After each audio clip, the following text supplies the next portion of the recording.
There's something unique about Ohio. Behind its modern cities and busy highways, the state hides dozens of lost towns. Quiet villages that once thrived, then slowly faded away, leaving only faint traces in forests, along rivers, or behind crumbling old buildings. These ghost towns aren't just empty places. Each one holds a different story. Some were abandoned after industries collapsed. Others were destroyed by massive floods. A few were entirely bought out by corporations, and some just vanished from the map without any tragedy at all.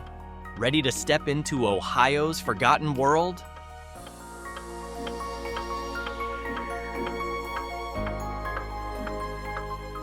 Boston, better known by its eerie nickname, Helltown, is one of Ohio's most infamous ghost towns, largely due to its mix of real history and lingering mystery.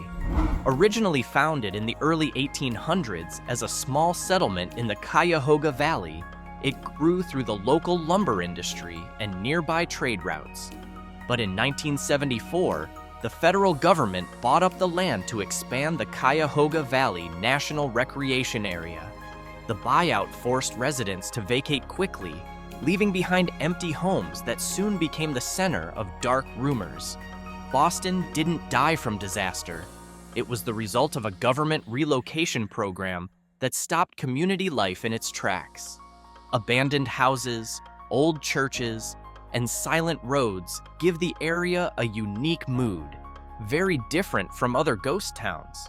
What makes it so fascinating is its dual legacy, the official story of forced relocation and the urban legends that took root, making it one of the most iconic places in Ohio for explorers, filmmakers, and lovers of the strange.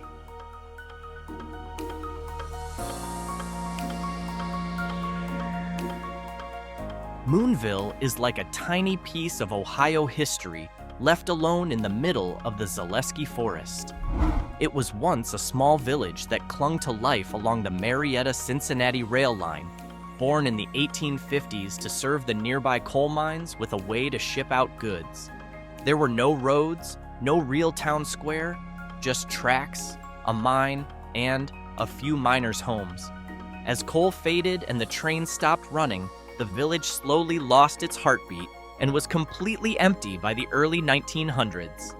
What makes Moonville so compelling isn't the buildings, almost all of them are gone, but the Moonville Tunnel, a dark landmark kept alive by local folklore. Many claim to see the ghost of a station master who died on the tracks, or the engineer, a spirit said to still be on duty inside the tunnel.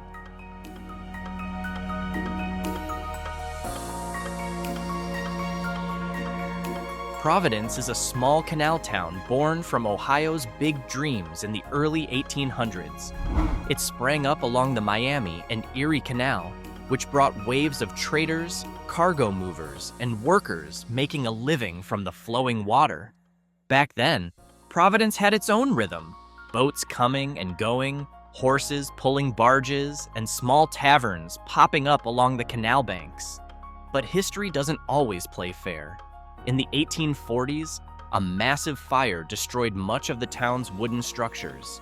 Just as recovery began, tragedy struck again. A cholera outbreak swept through, wiping out much of the population. After that, Providence slowly dimmed, and when railroads replaced canals, the town was officially left behind. One piece remains: Providence Metro Park and the canal ruins, a living reminder of how a town can rise and fall simply because transportation changed course.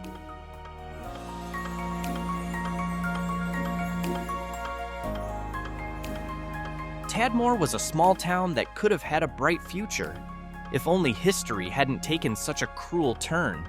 Its location was nearly perfect, right along the Miami and Erie Canal, the National Road rail line, and even a key postal route. Imagine a tiny village that once stood at the crossroads of major 19th century transportation. Busy, lively, and a regular stop for travelers. But everything changed in 1913 when a massive flood struck. The Great Miami River overflowed, drowning nearly the entire village. Most buildings were destroyed, and soon after, key transport routes shifted to safer paths. Tadmor was slowly abandoned, eventually left completely empty.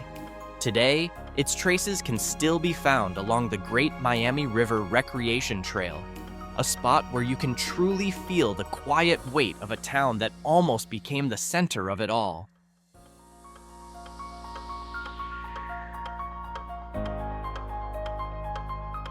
Utopia is one of Ohio's ghost towns with a name full of hope and a fate full of irony.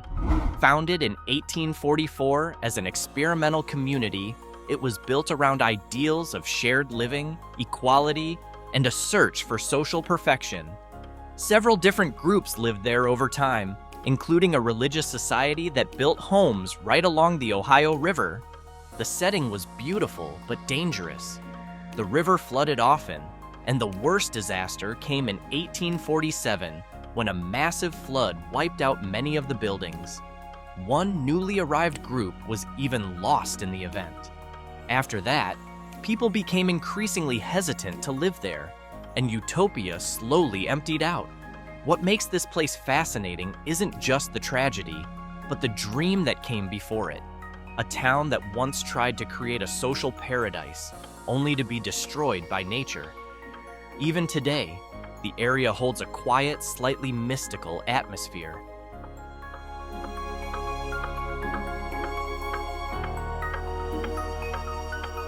Cheshire is a rare example of a town that didn't die from natural disaster, but from corporate takeover. At first, this small village in Gallia County was the picture of peace. Tidy homes, close-knit neighbors, and the calm of rural Ohio. But everything changed when American Electric Power, AEP, built a massive power plant nearby. Over time, sulfur emissions and toxic haze began to lower air quality, and residents started noticing the smell and the health effects. After years of conflict, AEP made an unusual offer in 2002. It would buy out nearly the entire village for more than $20 million. Many residents agreed, and over the next few years, houses were torn down one by one. Cheshire didn't die from economic decline, but because its people were paid to leave.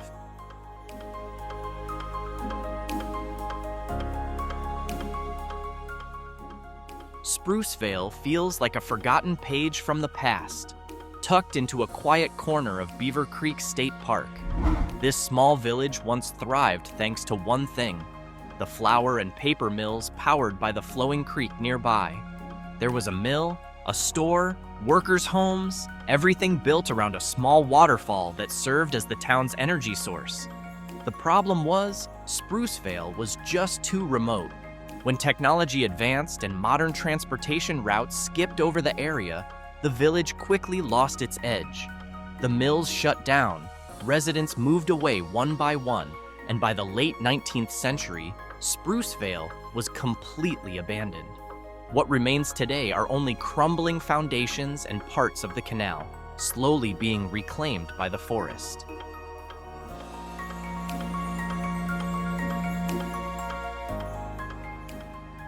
Shawnee feels like an old theater stage whose lights once burned bright, only to slowly dim. The town was born during the coal boom in the Hocking Valley in the late 1800s. Back then, rows of two-story brick buildings, hotels, shops, and a grand theater were proof of a bustling, vibrant town. Thousands of miners passed through, and Shawnee became a lively economic hub. But as the coal industry declined in the early 20th century, Shawnee fell with it. The mines closed, jobs disappeared, and building after building was left empty. Residents moved away, leaving behind quiet, old facades still standing, as if waiting for a second golden age. Today, Shawnee is like an open-air museum of a forgotten mining town.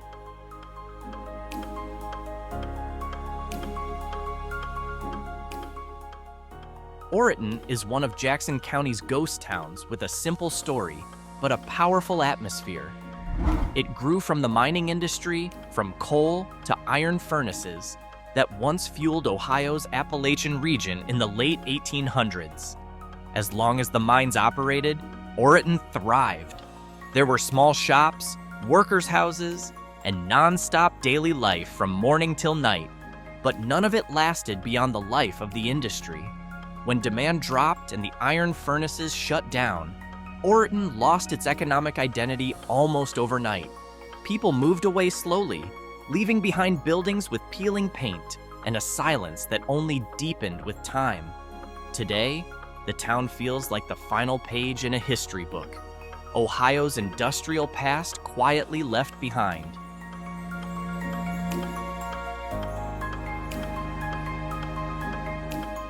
Knockemstiff is one of those places in Ohio where the name alone makes people pause.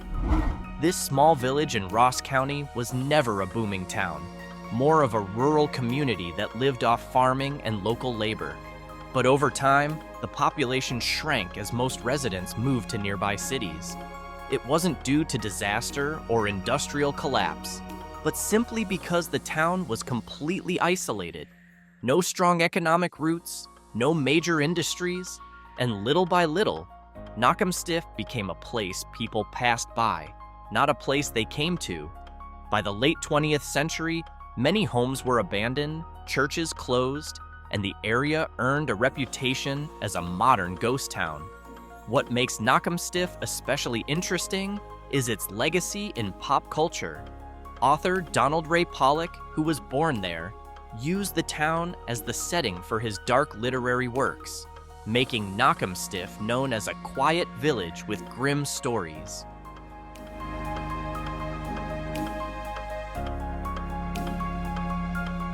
Elk Lick is one of the ghost towns buried deep in Shawnee State Forest, now better known for its natural trails than any remaining settlement. It was once a small community that survived through farming, hunting, and light forest industry.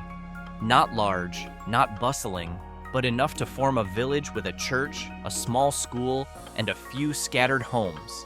But in the early 20th century, as Ohio expanded its protected forest lands, many remote communities, including Elk Lick, were relocated.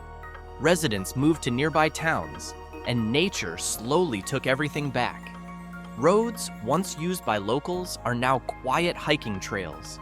What makes Elk Lick so haunting is its total erasure. Almost no structures remain, only faint foundations and a few historical markers.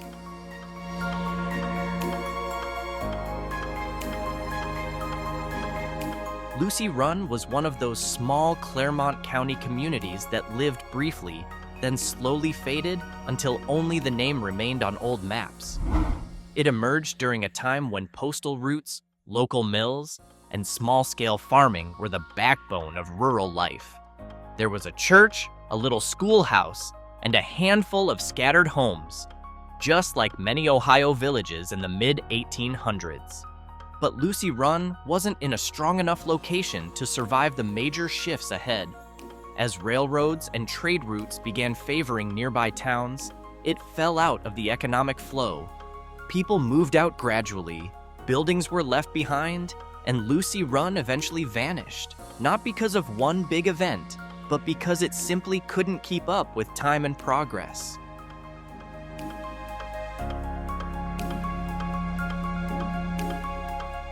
De La Palma is a small Ohio community whose life was brief and whose disappearance came quietly, without much trace. It first came to life because of its location near early transportation routes, just a rural area relying on farming, small trade, and local traffic heading toward Toledo. At the time, having a post office and a few buildings was enough for De La Palma to be considered a village. The problem was, De La Palma never had a strong industry or a major reason to stick around. Once modern transportation routes shifted and nearby areas grew faster, the town quickly slipped off the economic map.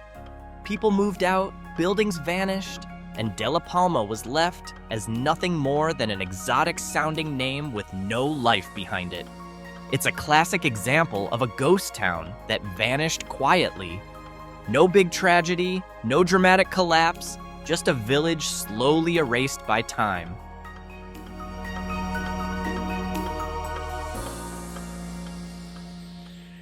Murray's Corner is the kind of Ohio ghost town that doesn't come with dramatic headlines, but it's fascinating precisely because it faded so quietly. This small rural area once survived on farming, a few local repair shops, and light traffic that passed through its crossroads, hence the name Corner. There was usually a small store, some family homes, and a basic stopping point that served as a local hub. But once travel routes changed and the main road was redirected, Murray's Corner lost its momentum. There was no industry strong enough to keep people there, and younger generations began moving to bigger cities. Empty houses were left standing until they slowly disappeared or were overtaken by farmland.